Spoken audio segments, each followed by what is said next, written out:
Hello everybody and welcome to another knockoff review. In today's video, thanks to the team over at Show Z Store.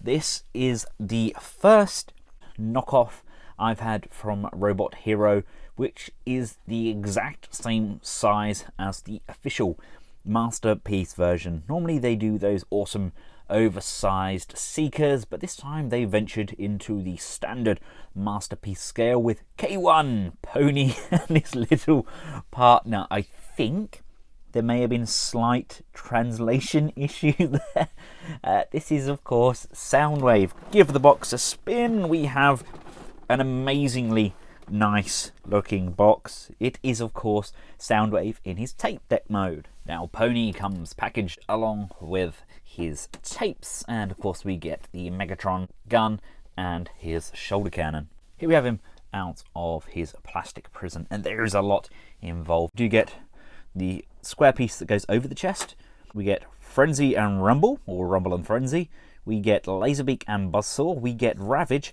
and we also get the Scout as well. But this one doesn't come with a case. Not sure why it doesn't come with a case, but your guess is as good as mine. And let's not forget we get the pile drivers and of course the gun as well, which can be fitted on the rear of Soundwave.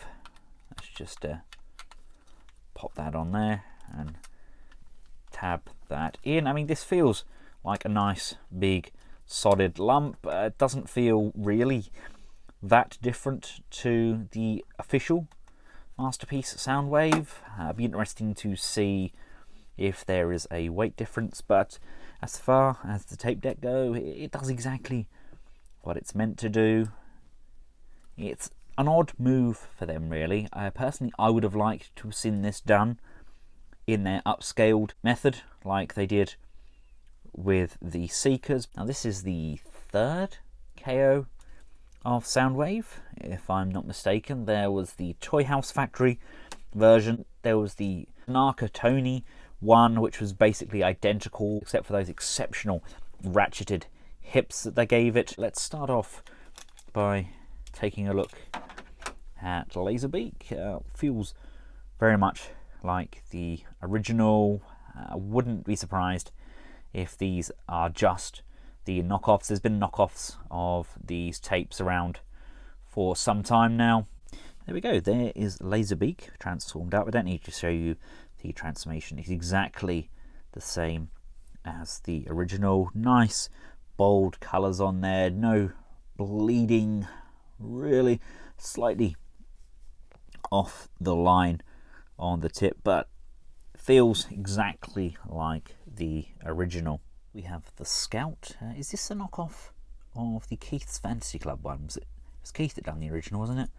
I think it's nice. It's nice. It's a shame we only get all of this colour on one side of it, but it's definitely a very nice tape. Again, made to feel very professional, and it almost rolls. Buzzsaw, again, is much the same as Laserbeak. Nice, clean paint applications, a slight difference on colouring on either side of those wings there, but again very true to the Masterpiece version. It does feel exceptionally good in hand. Ravage follows suit in being very true to the Masterpiece version. Nice solid figure, nice clean transformation. It's just a shame they couldn't have knocked off the Mastermind Creations version and scaled that one down, because that's a fabulous version of Ravage. But I'm guessing that it was a lot more cost effective to copy these ones. With regards to Rumble and Frenzy, these are actually a lot nicer in hand than my Masterpiece versions, but these are super tight. All the joints on these guys are really nicely done. Nice tight legs, ball jointed feet, lovely paint applications, and everything really looks the part. Now, just comparing them to their official Masterpiece counterparts, as you can see, they're not exactly identical. I mean, these guys do have more of a dull kind of a painted gold on them, whereas the official Masterpiece figures have this kind of chromed up layer, and they do have the insignia as well, but this does feel so much more solid in hand. Joints on my masterpiece figure haven't fared very well, really. I mean, he feels very wibbly wobbly and very loose in comparison to these nice tight robot hero figures. Just taking a look at our other member of Team Frumble. Again, we're just missing that insignia. The sheen on the chest isn't as vibrant. We do have better paint applications, I would say, on those leg guards, but there's not a great deal in it. Face sculpt look much the same. Again, this is slightly darker. The eyes especially are not quite as vibrant, but the color match is pretty good. Yeah, I like it. You can tell that the factories have come a long way over the last few years, because the plastic consistency especially, it just feels a lot more solid, like it's built to last. Now, as amazing as our little friends are, let's concentrate on Soundwave. Let's get him transformed up. The legs can just all come untabbed from the side. They come down, pull and extend those legs. These feet are attached at the side. Untab those, bring the toes down, rock this hinge back and flip that forward. This piece here can then extend down, and as we bring that down, this is going to flip out to the side. Bring the legs round to the front, lift this crotch tab up, bring these in and down, and then this is going to come down, and unplugging his butt nozzle, tab this piece up and down, and that's going to tab in to the back of the leg. Swing these arms around to the side. The tab can just be pushed down, bend the arm, and then just grab the wrist, flip the hand out and around, and then close that back off. Push and slide the chest forwards, locking into place. This back panel pulls down, Soundwave head comes up, closes back off. We can then bring this up and rotate it around, and there we have his shoulder cannon, and this can be detached, extended, flip this down and pull this out, and there we have his gun. We get the Energon cube, just like we got with the original Soundwave. I still think these should be purple as standard, and that can just slot on to the front as well. Never really been a fan of this. Some people like it, I personally don't, but it's nice that it's included. So we pretty much get everything that we would get with a standard Soundwave. I cannot for the life of me get this mechanism to work on the inside. It doesn't lock in to that last tab.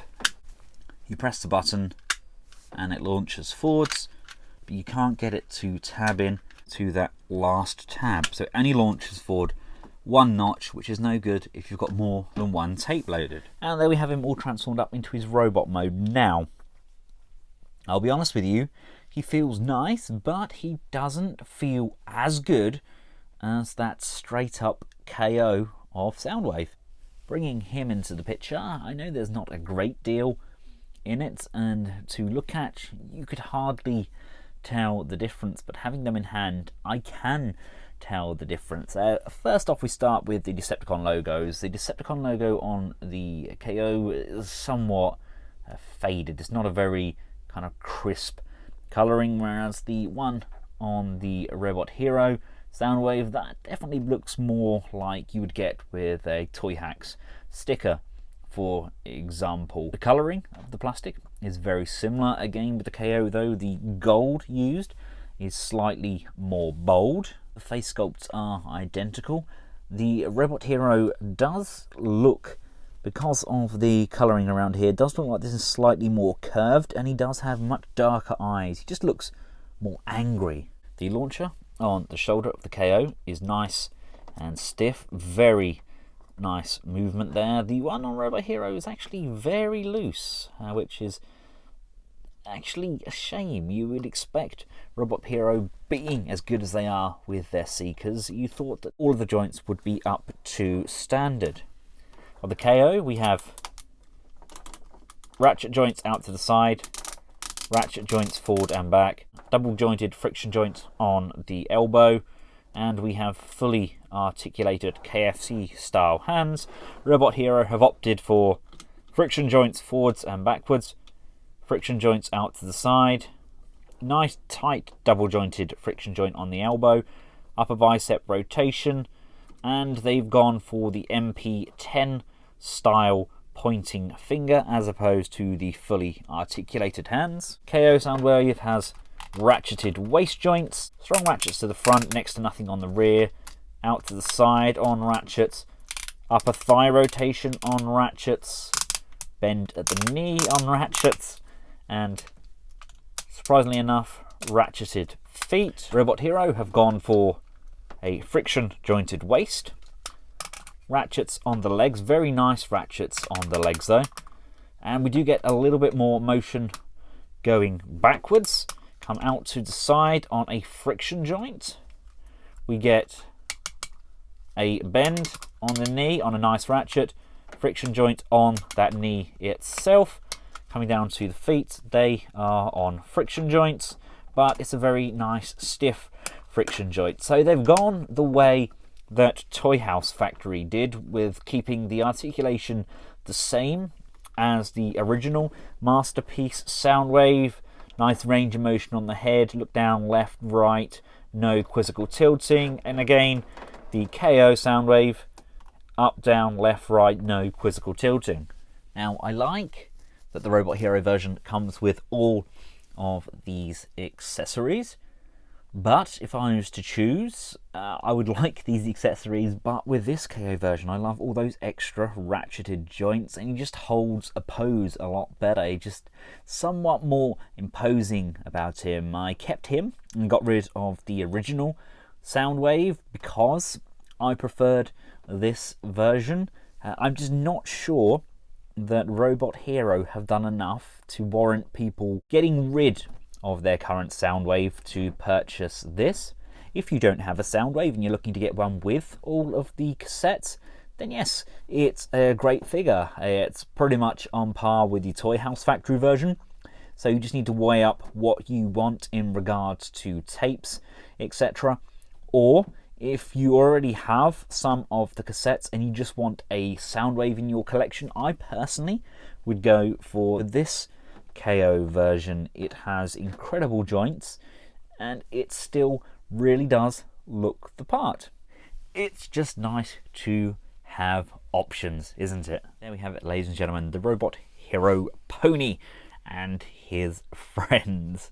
Personally, I would have really liked this to have been upscaled to be in keeping with the rest of their current releases. What are your thoughts? Let me know in the comments section below. I've included a link as to where you can purchase this over at Show Z. And until next time, from Pony and his friends, thanks for watching, goodbye.